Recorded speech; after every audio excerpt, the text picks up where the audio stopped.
வணக்கம். இன்றைக்கி வந்து காரைக்குடி குக்கிங் சேனலில் வெண்டைக்காய் பச்சடி தாங்க செய்யப்படுறோம். ரொம்ப டேஸ்ட்டாக இருக்குங்க. இது செட்டிநாடு ஸ்பெஷல் பச்சடி. வாங்க எப்படி செய்யலான்னு பார்க்கலாம்.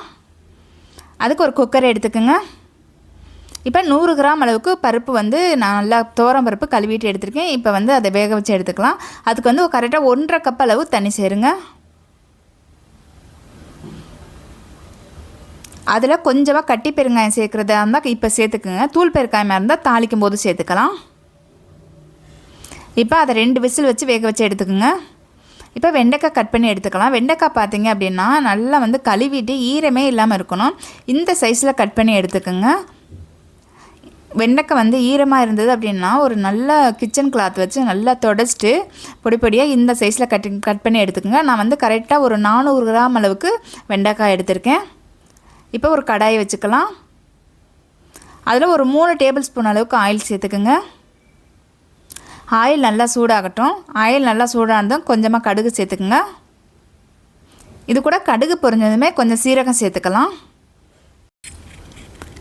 இப்போ சீரகமும் பொரிஞ்சதும் இது கூட ஒரு 10 சாம்பார் வெங்காயம் நல்லா கழுவிட்டு க்ளீன் பண்ணி கட் பண்ணி எடுத்து வச்சுருக்கேன். இப்போ அதையும் சேர்த்துக்கலாம். இப்போ அது கூடவே வந்து கொஞ்சம் கருவேப்பிலை சேர்த்துக்குங்க. இப்போ இந்த வெங்காயத்தை வதக்கி விடுங்க. வெங்காயம் நல்லா வதங்கட்டும். இப்போ வெங்காயம் நல்லா வதங்கினதுமே இதில் மீடியம் சைஸில் 2 தக்காளி கட் பண்ணி எடுத்து வச்சுருக்கேன். இப்போ சேர்த்துக்கலாம். அது கூட ஒரு 3 பச்சை மிளகா ஊட வதந்துட்டு சேர்த்துருக்கேன். இப்போ அதையும் சேர்த்துக்குங்க. இப்போ இந்த தக்காளி கூடவே தக்காளி வதங்கிறதுக்கு உப்பு சேர்த்துடலாம். அந்த பச்சடிக்கு தேவையான உப்பு சேர்த்துடுங்க. அது கூடவே மஞ்சத்தூள் சேர்த்துக்குங்க. இப்போ இந்த தக்காளியை நல்லா வதக்கி விடுங்க. தக்காளி நல்லா வதங்கட்டும். இப்போ நல்லா தக்காளி வதங்கிடுச்சு. இப்போ வெண்டைக்காய் சேர்த்துக்கலாம்.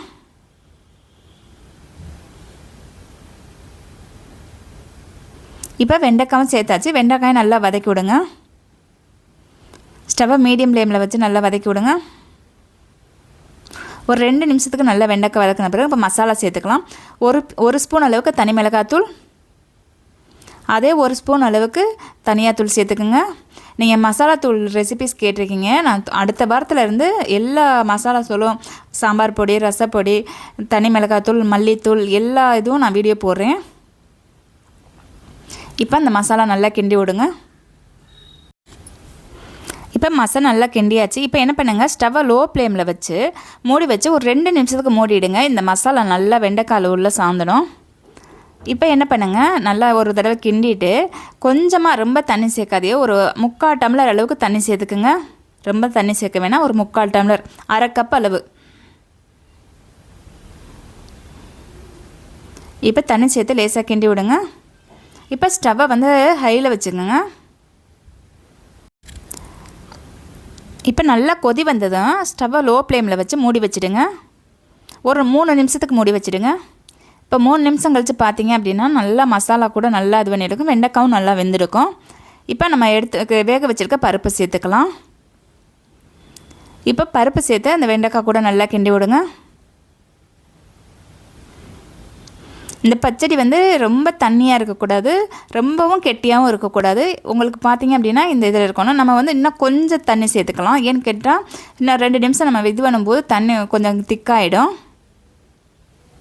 ரொம்ப தண்ணி வேணாம். நான் வந்து 1/4 டம்ளர் அளவுக்கு சேர்த்துருக்கேன். உங்களுக்கு வந்து தண்ணியாக இருந்தது அப்படின்னா நீங்கள் சேர்க்காதீங்க.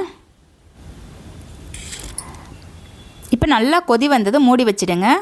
2 நிமிஷம் மட்டும் வச்சுக்கோங்க. பருப்பு ரொம்ப வந்து உடைய வேணாம். இப்படி இருந்தால் தான் டேஸ்ட் நல்லாயிருக்கும் அந்த பச்சடி. இப்போ லேசாக கிண்டி விடுங்க.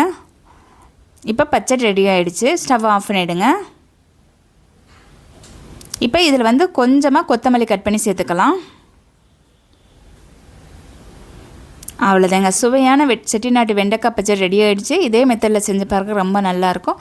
இந்த வீடியோ பிடிச்சிருந்தது அப்படின்னா என்னோடய சேனலை சப்ஸ்கிரைப் பண்ணிவிடுங்க. உங்கள் ஃப்ரெண்ட்ஸுக்கும் ஷேர் பண்ணுங்கள். இந்த வீடியோ எப்படின்னு சொல்லி லைக் பண்ணுங்கள், கமெண்ட் பண்ணுங்கள். நன்றி. அடுத்த வீடியோவில் பார்க்கலாம்.